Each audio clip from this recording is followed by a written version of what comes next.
దేవునికి మహిమ కలుగును గాక అంటారు కదా. దానికి ఏకీభవించి మనం కూడా దేవునికి స్తోత్రం అని చెప్తా ఉంటాం. ఎందుకు ఈ మాటలు చెప్తా ఉంటాం అంటే మనం అందరం కూడా ఆయన హత్తుకుని ఉన్నాం నేటి వరకు.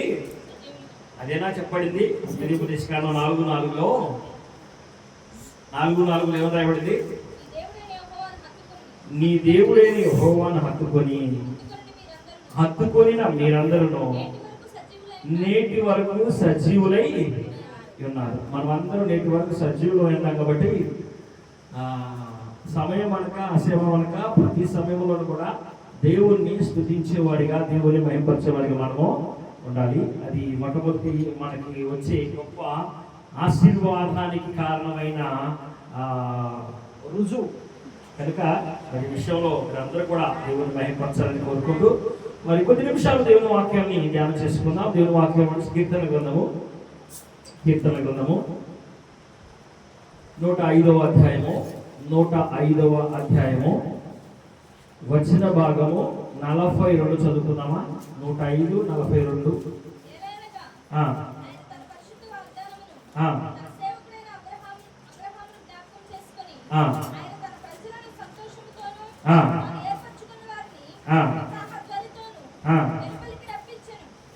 దేవునికి స్తోత్రం. హల్లెలూయా.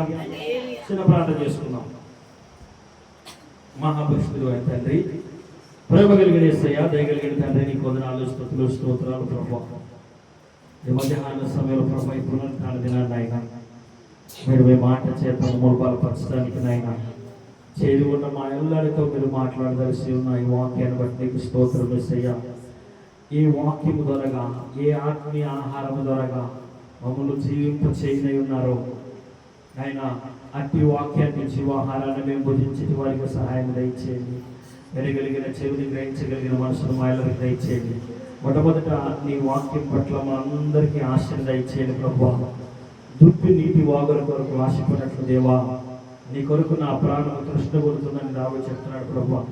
ఆ రీతిగా ఈ సమయంలో చేరి ఉన్న విలుచున్న ప్రతి వారి హృదయము, ప్రతి వారి ఆలోచన, ప్రతి వారి ఆకలి నీ మాట మీద, నీ వాక్యం మీద ఉండటకు సహాయం దయచేయమని నేను స్తుతిస్తూ మహిమపరుస్తూ కనపరుస్తూ అల్పుడైన నన్ను నీ సులువుచాట్ల మరుగుపరుచుకొని నైనా నేను మహిమపరచుకోమని నా నోట నీ మాట నుంచి చేరి ఉన్న మా అందరి జీవితాలకు అద్భుతమైన ఆశీర్వాదకరమైన మార్గంలో నడిపించి, దీవెనకరమైన మార్గంలో నడిపించి, ఆత్మ సంబంధమైన మార్గంలో నడిపించి నీ వాక్యము చేత తృప్తిపరచమని యేసు పరిశుద్ధ తండ్రి, ఆమేన్. దేవునికి స్తోత్రం కలుగును గాక. హల్లెలూయా. మంచిది. చదవబడిన వాక్యంలో ఒక్కరి వలన, ఎవరి వలన? ఒక్కరి వలన అనేక కుటుంబాలు దీవించబడ్డాయి అంట, అనేక జాతులు దీవించబడ్డాయి అంట. ఒక్క వ్యక్తి వలన అనేక కుటుంబాలు, తన కలిగిన గొప్ప సంతానం అంతా కూడా దీవించబడింది. ఆయన పేరేంటి? అబ్రహాం. ఈ అబ్రహాముని గురించి దేవుడు మాట్లాడుతూ చెప్తున్న మాట ఏంటంటే, ఇశ్రాయేలుతో చెప్తున్నాడు. ఏమంటాడంటే ఆయన, మరొకసారి చదువుదామా. ఏలయనగా ఆయన తన పరిశుద్ధ వాగ్దానమును తన సేవకుడైన అబ్రహామును జ్ఞాపకం చేసుకొని, ఎవరిని జ్ఞాపకం చేసుకున్నట? అబ్రహామును జ్ఞాపకం చేసుకొని, అబ్రహాము సంతానమైన తన ప్రజలను సంతోషముతోను తాను ఏర్పరచుకున్న జనాంగాన్ని ఉత్సాహ ధ్వనితోను దేవునికి స్తోత్రం కలుగును గాక. హల్లెలూయా. హల్లెలూయా. ప్రభు యొక్క ఈ వాక్య సారాంశం, ఈ వాక్య ఉద్దేశం ఏంటంటే, దేవుడు బైబిల్లో అనేక మంది జీవనాన్ని గురించి, అనేక మంది జీవన విధానాన్ని గురించి, వారి జీవన శైలిని గురించి, వారి ప్రవర్తించిన ప్రవర్తన, వారి యొక్క మాటలు, వారి వైఖరిని గురించి పర్టికులర్గా బైబిల్లో రాయబడి ఆయా సందర్భాల్లో మనతో మాట్లాడుతున్న ఉద్దేశం ఏంటంటే, అటు ఆశీర్వాదం మనం పొందుకోవాలని, అంతేనా? అటు దీవెన, అటు ఆశీర్వాదం మనం పొందుకోవాలి. కనుక మరి ఒక అబ్రహామును జ్ఞాపకం చేసుకొని ఒక గొప్ప జనాంగాన్ని దేవుడు, ఆ జనాంగాన్ని వారున్న ఆ భయంకరమైన కోపములో నుంచి, శ్రమల్లో నుంచి, ఆ సంఖ్యలలో నుంచి, ఆ శోధంలో నుంచి బానిసత్వంలో నుంచి, కరువులో నుంచి, స్వతంత్రత లేని వారి యొక్క జీవనంలో నుంచి వారిని విడిపించి వారిని స్వతంత్రులుగా చేశాడు. ఎవరిని బట్టి? ఒక్క వ్యక్తిని బట్టి. ఈ మధ్యాహ్న సమయంలో మరి దేవుడు నీతో చెప్తున్న మాట ఏంటంటే, నిన్ను బట్టి నీ కుటుంబంలో ఉన్నా, నీ జనాంగంలో ఉన్నా, ఆయన ఏర్పాటులో ఉన్నా అనేకులకి ఏం కలగాలని దేవుని ఉద్దేశం అంటే స్వతంత్రత కలగాలి. ఏం కలగాలి? స్వతంత్రత కలగాలి. అనేకులు విడిపించబడాలి, అనేకులు బలపరచబడాలి, అనేకులు సజీవులుగా మారాలి, అనేకులు స్వస్థపరచబడాలి. దేవుడు ఈ మధ్యాహ్న సమయంలో ఒక చిన్న క్లుప్త వివరణతో దేవుడితో మాట్లాడే మాట ఏంటంటే, బైబిల్ గ్రంథంలో సున్నైనను పొన్నైనను తీసివేయకూడదు. ఏంటంటే ఒక సున్న కలపొద్దు, ఒక పొల్లు తీసివేయద్దని దేవుడు వాక్యం చెప్తుంది.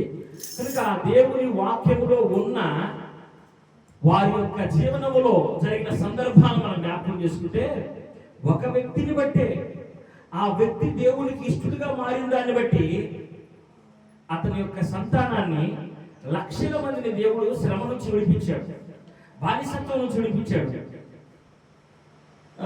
సాదాసీదా చిన్న చిన్న అలవాట్లు విడిచి మన పిల్లలు విడిపించబడాలంటే మనకు చాలా కష్టంగా ఉంటుంది కదా. చెప్పండి. ఒక నిమిషం ఆగండి. పిల్లలు పెట్టారు ఇక్కడ. జేబు అబ్రహాము నీతికి వారసులం మేము, ఐగుప్తు దాటినారే కులం. అబ్రహాము నీతికి వారసులం మేము, ఐగుప్తు దాటినారే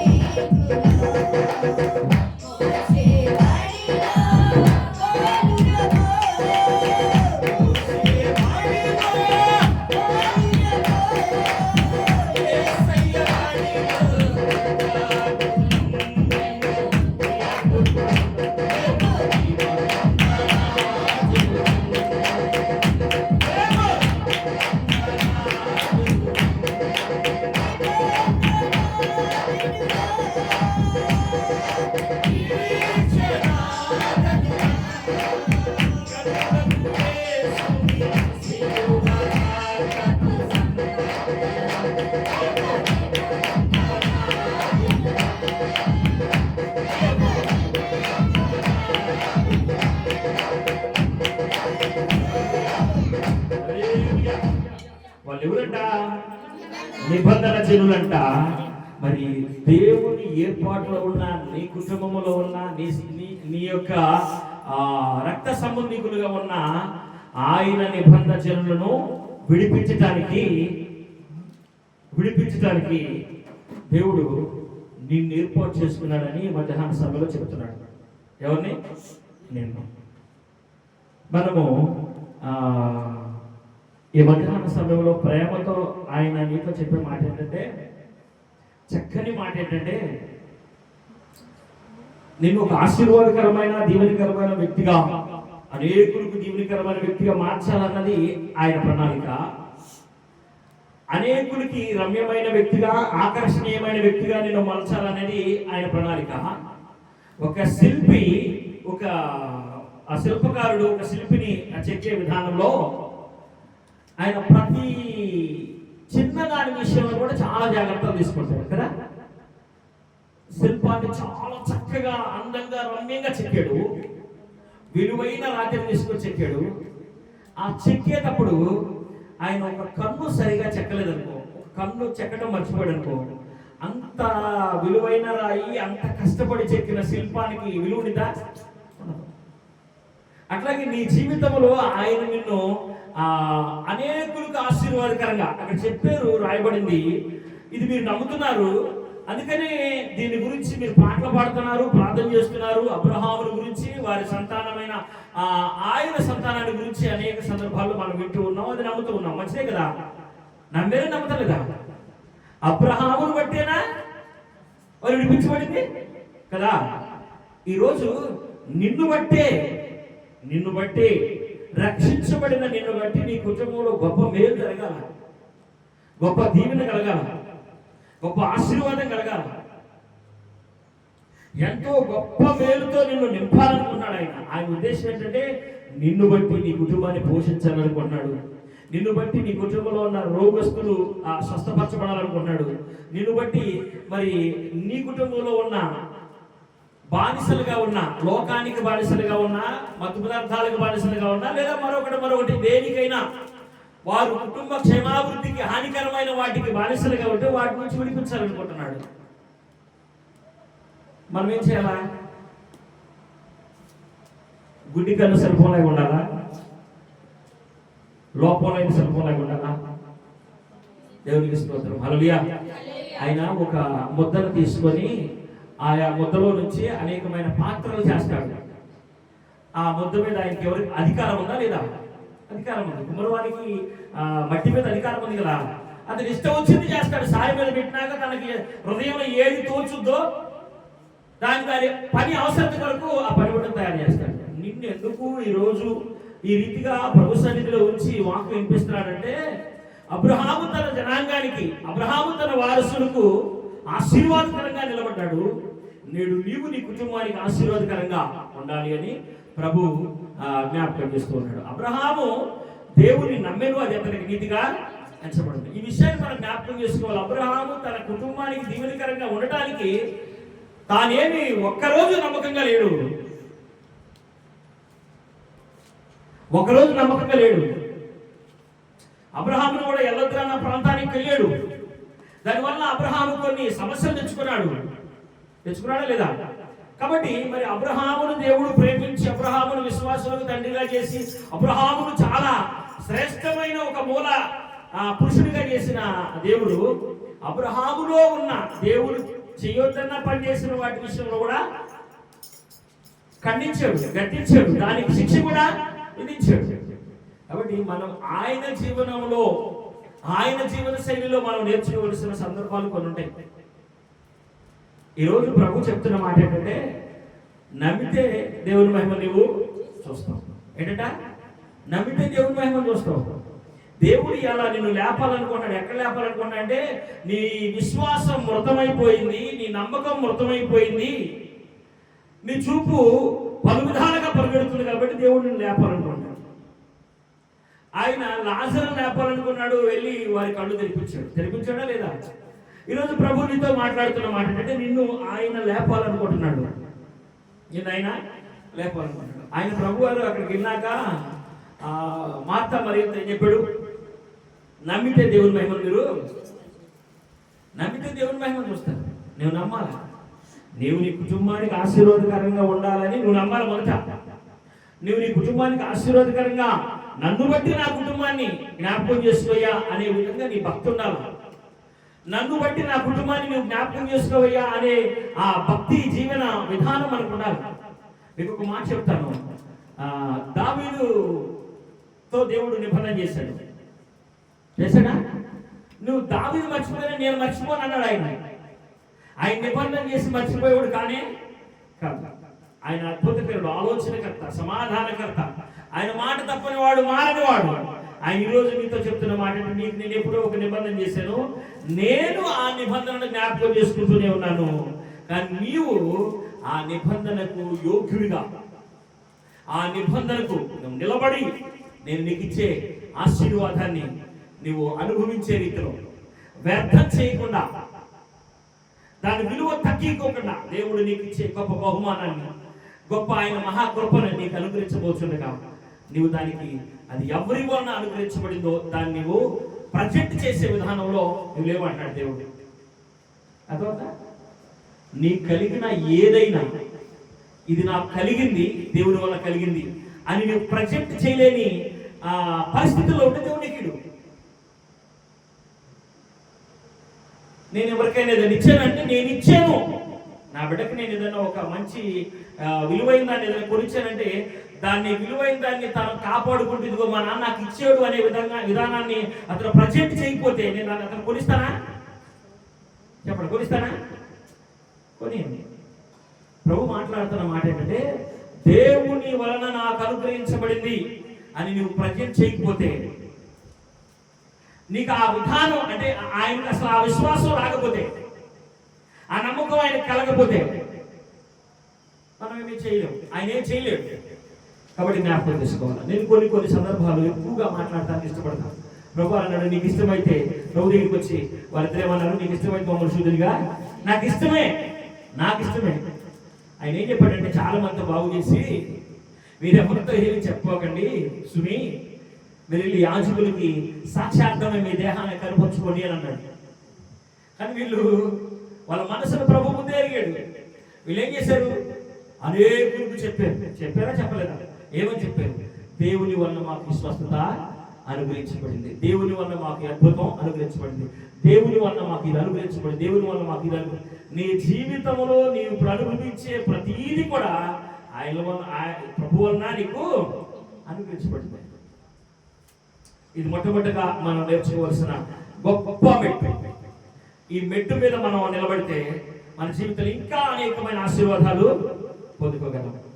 కాబట్టి దేవుడు నిన్ను ఎందుకు పిలుచుకున్నాడంటే, నిన్ను ఎందుకు ఏర్పాటు చేసుకున్నాడంటే, నీవు నీ కుటుంబానికి దేవునిగా ఉండాలని, నీ కుటుంబానికి దేవునిగా ఉండాలని. లోతు భార్య విషయంలో కూడా దేవుడు అదే ఆలోచన చేశాడా? చేయలేదా? మనుషులందరి పట్ల ఒక ప్రణాళిక కలిగి, లోతు భార్య పట్ల వేరే ప్రణాళిక కలిగి ఉన్నాడా? లేదు. కానీ లోతు భార్యతో చెప్పాడు, మనం వెనక్కి తిరిగి చూడవాకు, వెనక్కి తిరిగి చూసామంటే నీ సంతానం ఉందే, వాళ్ళు అవమాన పాలవుతారు. వాక్యంలో ఏదైనా చెప్పబడిందంటే బాగా మీరు గమనించాలా, అది వాళ్ళ గురించే. కానీ నేడు నీ గురించి అలాంటి పరిస్థితులు రాకపోకుండా జాగ్రత్త పడమన్నాడు అంతే. వింటున్నారా? అర్థమవుతుందా? సజీవులు ఉన్న మనమందరం దేవునికి మహిమ చెల్లిద్దామా? హల్లెలూయా, హల్లెలూయా, హల్లెలూయా. అనేక సందర్భాల్లో మనం చూసే వాక్యములు దైవజనుల ద్వారా చెప్పబడి మన పితరుల యొక్క జీవన శైలిలో జరిగిన సందర్భాలు మనం జ్ఞాపకం చేసుకుంటే, ఆయన అక్కడున్న సుధమ కుమార పట్టణంలో ఉన్న వాళ్ళు అబ్రహామును బట్టి లోతును జ్ఞాపకం చేసుకున్నాడు. అంతేనా జరిగింది? అంతేనా కాదా? చెప్పండి. అంతే కదా? అక్కడున్న లోతును జ్ఞాపకం చేసుకున్నాడు. ఎవరిని బట్టి?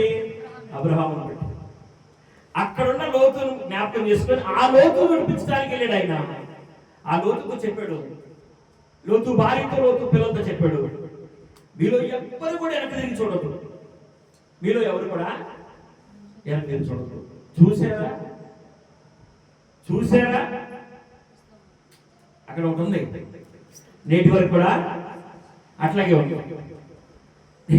అట్లాగే ఉంది అని మనకి ఈరోజు ప్రభు చెప్తా ఉన్నాడు.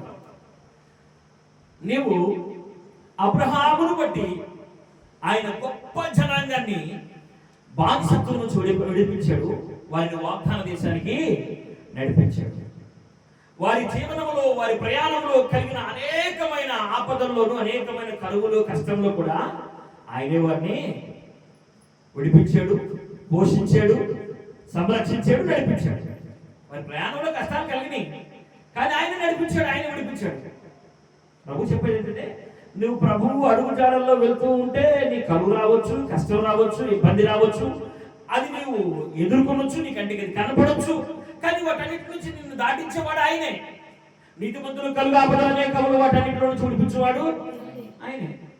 ప్రభు చెప్తున్న మాట ఏంటంటే, ఈరోజు నిన్ను, నీ కుటుంబానికి ఆశీర్వాదకరంగా ఉంచాలనుకుంటున్నాడు, దీవెనకరంగా ఉంచాలనుకుంటున్నాడు. లోతు భార్యను కూడా దేవుడు లోతు కుటుంబానికి దీవెనకరంగా ఉంచాలనుకున్నాడు. కానీ లోతు భార్య ఒక్కటి తప్పు చేయటం వల్ల లోతు భార్యను బట్టే తన కుటుంబం శపించబడింది, అవమానాల పాలైపోయింది, నిందల పాలైపోయింది. ఈ మాట చెప్తున్నాం అనుకో, మీలో ఎవరైనా లేచి, ఏమయ్యా పాస్టర్ గారు ఏదైనా చెప్తున్నాడంటే, విశ్వాసులు కనుక చెప్పితే నువ్వు పరలోక రాజ్యం చేయాలంటే చెప్పొద్దా? చెప్పకపోతే మీకు తెలుసుదా? దేవునికి ఇష్టం తెలుసుదా? తెలియదు. ఏమయ్యా మోషే ఎక్కడ పరలోకానికి వెళ్ళదయా, నువ్వేందయ్యా లోతు భార్యను గుర్తు చేస్తున్నావు అని అన్నావు అనుకో, లోతు మోషే ఎందుకు వెళ్ళలేదో సేవకులకు తెలుసు, అవునా? లోతు భార్య వలన తన కుటుంబం పాడైపోయిందని కూడా తెలుసు. అందుకనే నీ కుటుంబానికి నీవెలా ఉండాలంటే అబ్రహాం ఉన్నాడే, అబ్రహాం లేకుండా ఈ మధ్యాహ్న సమయంలో అబ్రహాం లేకుండా అబ్రహాం బట్టి ఎవరిని జ్ఞాపకం చేసుకున్నాడు? తర్వాత 400 సంవత్సరాలు బానిసలుగా ఉన్న వారినే కాదు, సొదొమ గొమొర్రా పట్టణాన్ని నాశనం చేయబోతూ ఆ నాశనములో అబ్రహాము యొక్క రక్త సంబంధికులు ఉన్నారు కదా, వారిని అబ్రహామును బట్టి విడిపిద్దామని దేవుడికి ఆలోచన కలిగింది.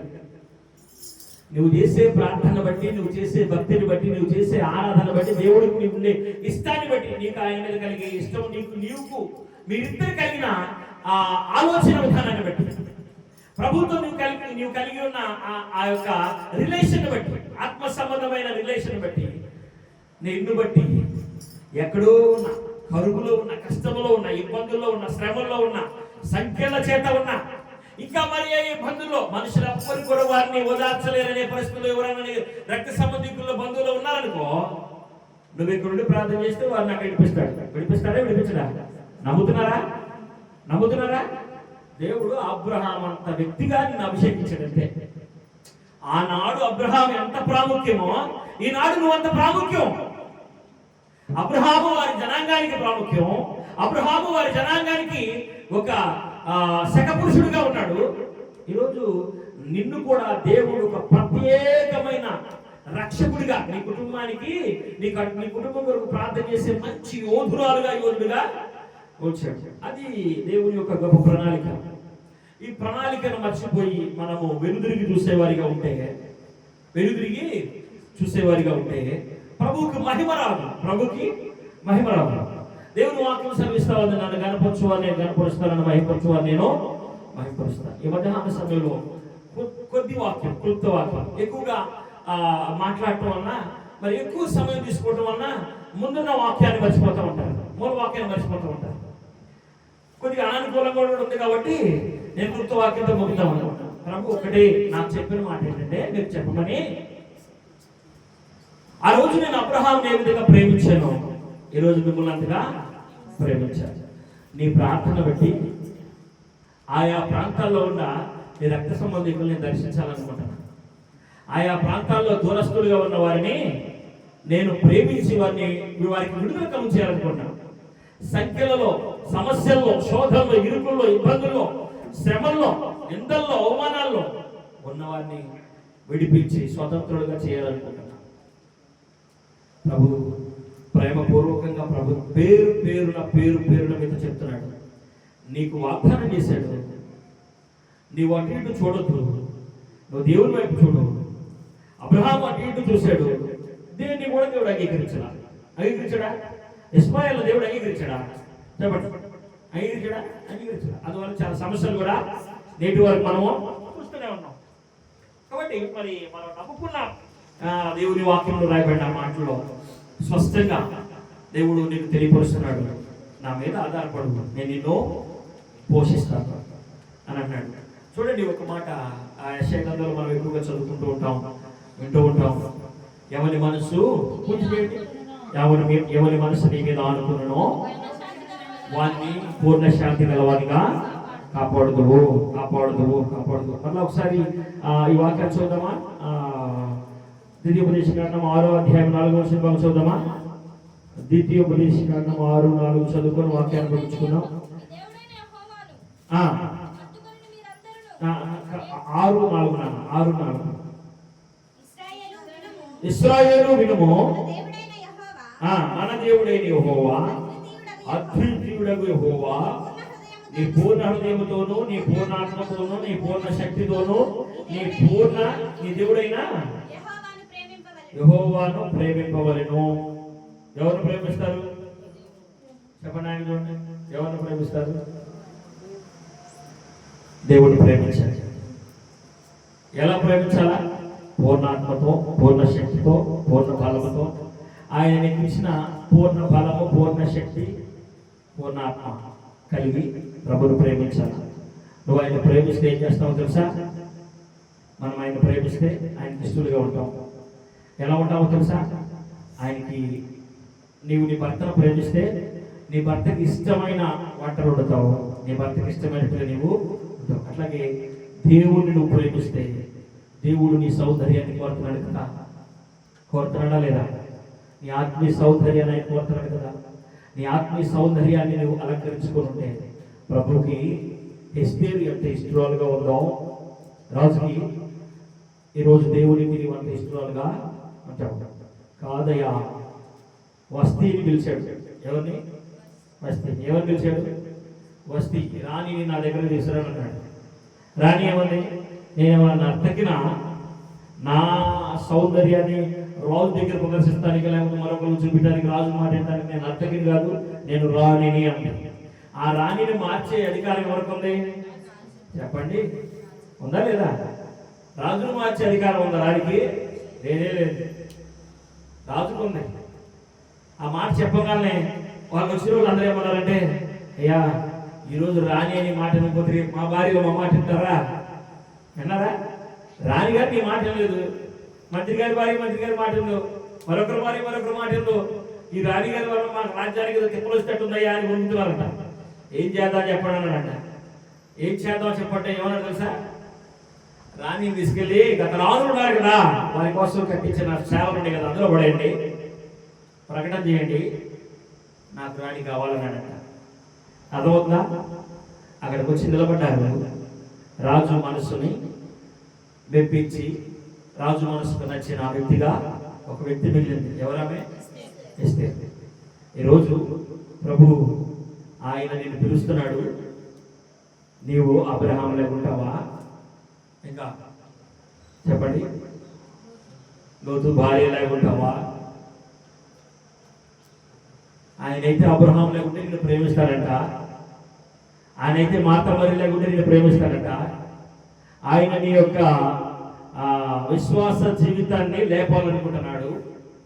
మృతమైపోయినా, కూడిపోయినా, మరుగైపోయినా నీ విశ్వాస జీవితాన్ని ఆయన పురుకొల్పాలనుకుంటున్నాడు. మరలాగిన అర్హమైన పాత్రగా ఆయన మలచాలనుకుంటున్నాడు. ఆయన వాక్యం అనే పాలతో ఇస్సోపుతో నిన్ను శుభ్రంగా కడిగి పవిత్రపరిచి పరిమళ వాసనగా ఉన్నట్లు ఆయన మధ్యాహ్న సమయంలో నేను చేయాలని వాక్యం ద్వారా మాట్లాడాడు. మనం ఇంటికి వెళ్ళినాక మనం ఏ పని చేస్తున్నాం, మనం ఎలా ఉండాలంటే కింద రాయబడింది చూడండి. ఈ వాక్యంలోనే ఇంకా కింద రాయబడి చూడాలి.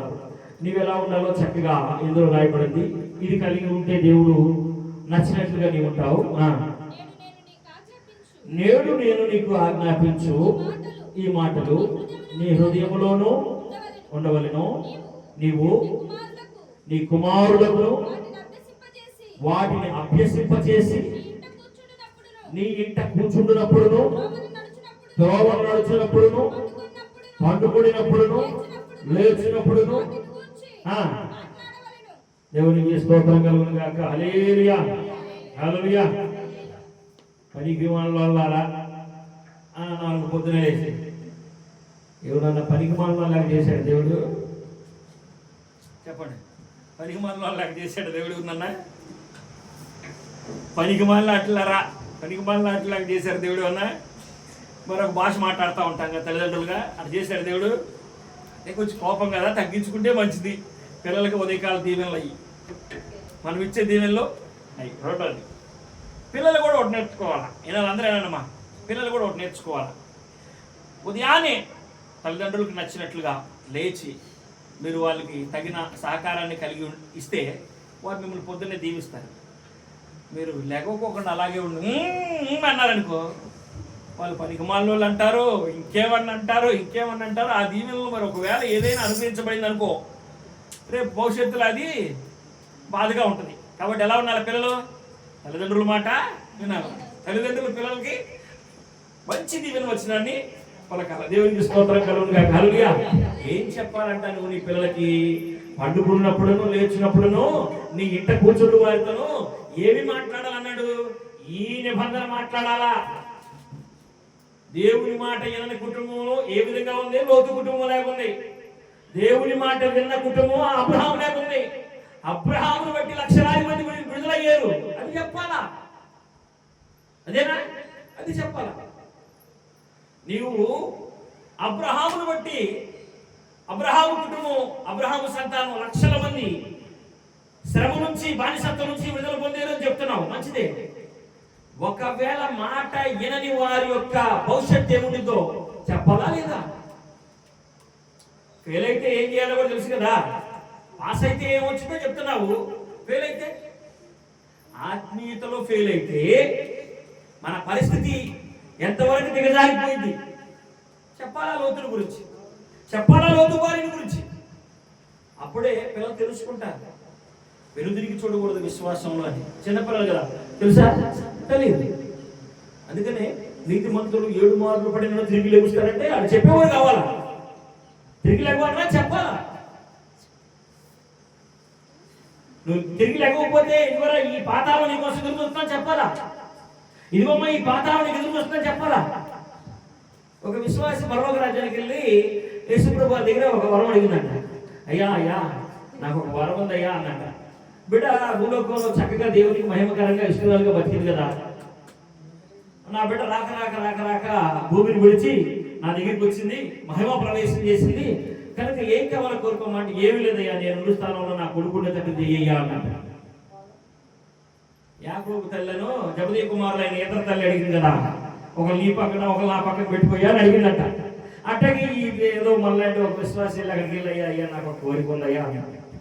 మహిమ ప్రవేశం అయినాక అంటే తన కాలం సంపూర్ణం చేసుకున్న తర్వాత పరలోక రాజ్యానికి వెళ్ళినాక పరలోక రాజ్యంలో ప్రభు దగ్గరికి వెళ్ళి ప్రభా నాకు ఒక కోరిక ఉందంటే చెప్పమ్మా అన్నాడు. నా తల్లి నా బంగారం భూమి మీద నా కోసం మహిమకరంగా బ్రతికేవారు. ఆ బంగారం ఏం కావాలి కోరిక అంటే, నా కొడుకు ఉండడయ్యా, ఒక కొడుకు వాడిని తీసుకొచ్చిన ఇక్కడే ఉండాలయ్యా. అంటే వాడి సమయం అయిపోయినాక వాడు ఇక్కడికి నా దగ్గర నేను స్థానంలోనే ఉండాలయ్యా, వాడికి ఎట్టయినా కానీ రక్షణ రావాలయ్యా అని ఏదో చెప్పిందంట. సరే నీ కోరిక మీద తీసుకొస్తారే అన్నాడు దేవుడు. ఎట్లాగో తర్వాత తీసుకెళ్ళాడు, అక్కడ ఉన్నాడు. వాడికి అంతా నిశ్శబ్దంగా ఉందంట. ఎలా ఉంది? నిశ్శబ్దంగా ఉంది. పరలోకరాజ్యం అంటే మోక్షం అంటే లేకపోతే ఇంకోటి ఏమంటారు స్వర్గం. స్వర్గం అంటే అసలుకి మరొక భాష ఉంది కదా, ఆ భాషలో మనం ఎందుకు లేదు, వాళ్ళు ఉంటారు వీళ్ళు ఉంటారు వీళ్ళు ఉంటారు అనుకున్నాను. ఏడైంది డీజిల్ లేదు, ఏమీ లేదు, అది లేదు ఇది లేదు అనుకున్నాడంట. ఎంత వేరే ప్రాంతం ఉందిరా నాయన, నీకు ఎందుకు నువ్వు ఇక్కడ ఉండు, మేము కోరిక ఏడేమన్నామంటే ఆ ప్రాంతం అన్నావే అది ఒకసారి నేను చూడాలని ఉంది, తీసుకెళ్తావా అని అడిగాడంట దేవదూతని.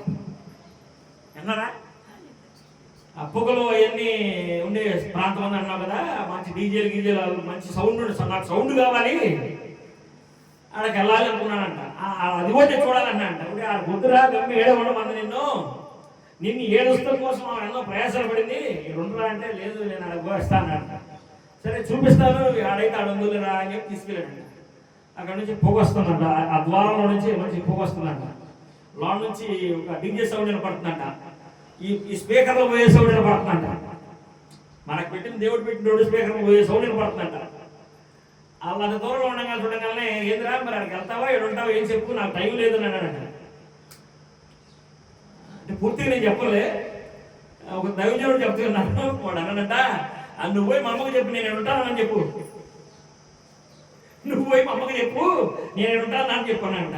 లోనకి పోతే తిరిగి రావు ఆయన, ఇప్పుడే నిర్ణయం తీసుకో, లోనకి పోతే తిరిగి రావు, ఇప్పుడే నిర్ణయం తీసుకోవాలని అయినా అన్నాడంట. నా నిర్ణయం ఇంతే అంటే సరే నడువు ముందుకి నిన్ను వేరే వాళ్ళు తీసుకెళ్తారులే అని చెప్పి ఆ గీత దాటాడంట. వేరే వాళ్ళు పట్టుకొని తీసుకెళ్ళారంట. అయ్యా నన్ను ఇచ్చిపెట్టని నేను వెనకెళ్తానంటే వస్తారా మళ్ళీ రాదు. ఈ సమయం దాటిపోతే నీ పరిస్థితి కూడా నా పరిస్థితి కూడా అంతే. ప్రభు నీకు ఇచ్చిన గొప్ప అవకాశం ఏంటంటే అబ్రహాం లేక నీవు నీ కుటుంబానికి ఆశీర్వాదకరంగా ఉండాలి. నీకు కలిగే ఏ ఆశీర్వాదమైన ఏ దీవెనైనా దేవుని వాగ్దానం ద్వారా నీకు ఏది అనుగ్రహించబడినా నువ్వు ప్రజెక్ట్ చేయాలి. నిన్ను చూసిన వాళ్ళు అనాలి, దేవుని వలన అనుగ్రహించబడిన సమాధానం. దేవునికి స్తోత్రం కలుగుగాక. హల్లెలూయా. వాక్యాన్ని ముగిస్తున్నాను, ఒక మాట చెప్తాను. ఇది మీకు కన్ఫ్యూజ్ గా ఉంది కాబట్టి దాన్ని క్లియర్ చేసి వాక్యాన్ని ముగిస్తాను. ఒబేదేమును మనం జ్ఞాపకం చేసుకుంటాం. ఒబేదేము కలిగిన ఆశీర్వాదం ఎవరి వల్ల కలిగింది? చెప్పండి చెప్పండి, పెద్దగా చెప్పండి, యూట్యూబ్ వినపడాలా? దేవుని మందసం వలన. అవునా? నీకు కలుగుతుంది ఆశీర్వాదం, మర్చిపోతున్నావేమో. నువ్వు కలిగి ఉన్న క్షేమము, నువ్వు కలిగి ఉన్న ఆ సమస్తం కూడా దేవుని వల్ల నీకు కలుగుతుందని నువ్వు ప్రజెంట్ చేయగలిగితే నీ ఆశీర్వాదం ఏమవుతా ఉన్నది? రెట్టింపు అవుతా ఉంటాం. అర్థమవుతుందా? రెట్టింపు అవుతా ఉంటాం. నీకు కలిగిన సమస్తం ఈరోజు నువ్వు కలిగి క్షేమంగా సజీవులుగా ఉన్నామంటే ఆయన కృపే, ఆయన కృపే, ఆయన కృపే. అది కాకుండా ఇదంతా నా కష్టమే, ఇదంతా నా జ్ఞానమే, ఇదంతా నా మేధస్సే అనుకున్నావు అనుకో, ఒకరోజు పచ్చగా ఉంది నేను అటు వెళ్తాను అన్నాడు, ఎల్లుడు వెళ్ళినట్టు తిరిగి వచ్చాడా? తిరిగి రావు. జ్ఞాపకం చేసుకోండి. వాక్యం ముగిస్తున్నాను. ప్రభు నిన్ను ప్రేమించాడు. నిన్ను ఆయన ఒక ఒబేదేదేవు లేక ఒబేదేదేవుని బట్టి తన కుటుంబం ఆశీర్వదించబడింది. నేటి వరకు ఆయనకు కలిగిన ఆశీర్వాదం నాకు ఈ ప్రభు అని నేను అడుగుతున్నాను, నీవు అడుగుతున్నావు. కానీ ఒబేదేదేవు ఆలోచన కలిగి ఉన్నావా? ఒబేదేదేవు కలిగిన భక్తి జీవితం కలిగి ఉన్నావా? ఒబేదేదేవు కలిగి ఉన్న అలాంటి వైఖరి ఆలోచన విధానం నీవు కలిగి ఉన్నావా? నీవు కలిగి ఉంటే ఒబేదేదేవు కలిగినట్లుగానే తక్షణమే నీకు అనేకమైన అద్భుతాలు జరుగుతాయి. దేవుడు పక్షపాతి ఏం కాడు. ఆయన నిన్న నేడు ఏకరీతిగా ఉన్న దేవుడు, మారిన దేవుడు, మాట తప్పని వాడు. ఆయన యందు నమ్మకం ఉంచువారిని, ఆయన యందు విశ్వాసం ఉంచువారిని అన్నడు కూడా సిగ్గుపడరు అంటే వాక్యం శ్రమిస్తా ఉంది. ఆయన నీకు చేసిన వాగ్దానం ఆయన గుర్తుంది, నువ్వు మర్చిపోతున్నావేమో. ఆయన వల్ల నీకు అనుగ్రహించబడేది అది ఆయన వల్ల అనుగ్రహించబడిందని నీ చుట్టూ ఉన్న ప్రపంచం చెప్పుకోలాగునా నీ భక్తి జీవితం ఉండాలి. నీ భక్తి జీవితం ఉండాలి. ఒబేదేవుకు ఇంత ఆశీర్వాదం ఎక్కడిదా అంటే, అదిగో యెహోవా మందస్సం అక్కడ ఉండడాన్ని బట్టి అతడు ఆశీర్వదించబడ్డాడు. ఇదిగో ఫలానా వ్యక్తి పూర్వం ఎలా ఉన్నాడు, పూర్వం ఎలా ఉంది, ఈ రోజు ఇంత ఆశీర్వాదకరంగా ఉందా, ఈ రోజు దేవుడు భలే కనపరిచాడు, ఆలస్యమైనా కానీ ఆశ్చర్యకరమైన దేవుడు ఇచ్చాడు అనే విధంగా నిన్ను గురించి చెప్పుకోవాలి. అలా చెప్పుకోవాలంటే నీ ప్రార్థనా జీవితం, నీ ప్రార్థనా గది నీకు దూరం అవుతుందేమో, దేవుడితో నువ్వు గడిపే ఆ సహవాసం దూరం అవుతుందేమో, దేవుని మీద ఉంచవలసిన భారం దూరం అవుతుందేమో, దేవుని మీద ఆనుకునే ఆ మనసు దూరం అవుతుందేమో, ఆ పూర్ణ మనసుతో ప్రభువుని మీద ఆనుకోలేకపోతున్నామేమో. నువ్వు పూర్ణ ఆత్మతో ఆయన మీద ఆనుకుంటే ఆయన పూర్ణ ఆనందంతో నిన్ను నింపుతాడు. కాబట్టి వాక్యములో ప్రభువు నిన్ను ఏ రీతిగా ప్రేమించాడో చెప్పాడు. యేసు ప్రభు వారు ఈ మధ్యాహ్న సమయంలో నీ కొరకు నా కొరకు ప్రాణం పెట్టి నిన్ను నన్ను ప్రేమించి ఆయన ఈ లోకములో ఉన్నదానికంటే అత్యున్నతమైన స్థానంలో, తాను స్థలంలో నిన్ను నన్ను ఉంచాలని ఆయన మన కొరకు స్థలం సిద్ధపరుస్తున్నాడు. నీవు నేను అక్కడ ఉండాలనేది ఆయన ప్రణాళిక. అంత పెద్ద ఎవరికి సామాన్యమైన మనుషులకు దక్కని ఆ పరలోక పట్టణాన్ని నీకు సంపాదించి పెడుతుంటే ఆయన అతని హోదాని, అతని గొప్ప భాగ్యాన్ని నీకు ఇస్తుంటే, ఈ లోకములో ఏ సంబంధం ఉన్న నీవు జీవించవలసి ఉన్నంత కాలం నీకు కావలసిన అవసరం తీర్చడా, అక్కలు తీర్చడా, ఈ స్వల్పమైన అవసరాలు అక్కలు తీర్చడా? జ్ఞాపకం చేసుకో. ప్రభు మిమ్మల్ని దీవించును గాక. మీ కుటుంబాలకు దీవెనకరంగా ప్రభు మిమ్మల్ని మార్చును గాక. నేటి నుంచి ఈ వాక్యం మీ హృదయంలో గింగురు అనిపించి ప్రభు మాట మిమ్మల్ని బలపరిచి మీ ప్రార్థనా గదిలో సమయం మీకు పెంచునుగాక. దేవునితో సహవాసం పెంచునుగాక. మీ నడవడికలో, మీ మాటలో, మీ వైఖరిలో, మీ ఆలోచనలో ఆత్మీయ సంబంధం, ఆత్మీయ ఆ పరిమళ వాసన ప్రభు నింపునుగాక. ప్రభు ఆత్మతోడే మనలందరినీ ఆ రీతిగా నడిపించునుగాక. మన కుటుంబాలకు మనం దీవెనకరంగా ప్రభు మార్చునుగాక. ఆమె తలవచన ప్రార్థన చేసుకుందాం.